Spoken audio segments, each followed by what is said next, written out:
Hello guys, আমরা এখন দুপুরে খাবার খেতে বসছি।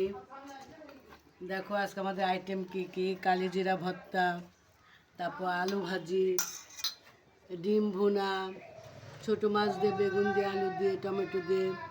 কারণ ডিম ভুনা আবার করছে, কারণ ছোটো বউ, ছোটো বেটা, তারপর নাতি মাছ খায় না, তার জন্য ডিম ভুনা, আর আমাদের জন্য মাছ। তো কালিজিরাটা খুবই সুন্দর লাগছে ভর্তাটা। বন্ধুরা, তোমরা খাইতে চলে আসো আমাদের সাথে, দেখো কি মজার মজার খাবার। প্রত্যেকটা আইটেম খুবই সুন্দর হয়েছে। তোমাদের সবার দাওয়াত রইল, কমেন্টে জানাবা তোমরা আমাদের তরকারি দেখতে কেমন লাগছে। খাইতে কিন্তু খুবই স্বাদ লাগছে, খাইতে তোমরা স্বাদ নিতে পারছো না, কিন্তু খাইতে খুবই স্বাদ লাগছে।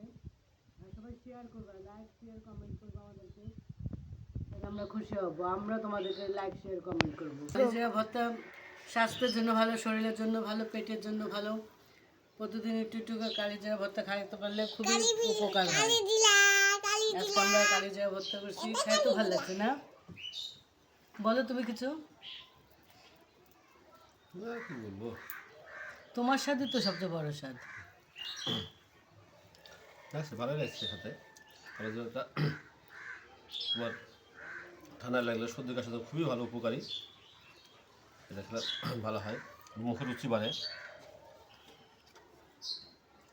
লেবু দিও বউ,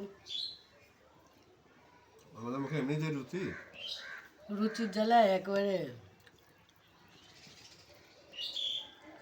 আচ্ছা, তাহলে খাই এখন, তোমরা খাও। দর্শকরা, বন্ধুরা, তোমরাও খাওয়া দাওয়া করো। দুপুর 2টা বেজে গেছে। খুদা হাফেজ। সাবস্ক্রাইব করো সবাই।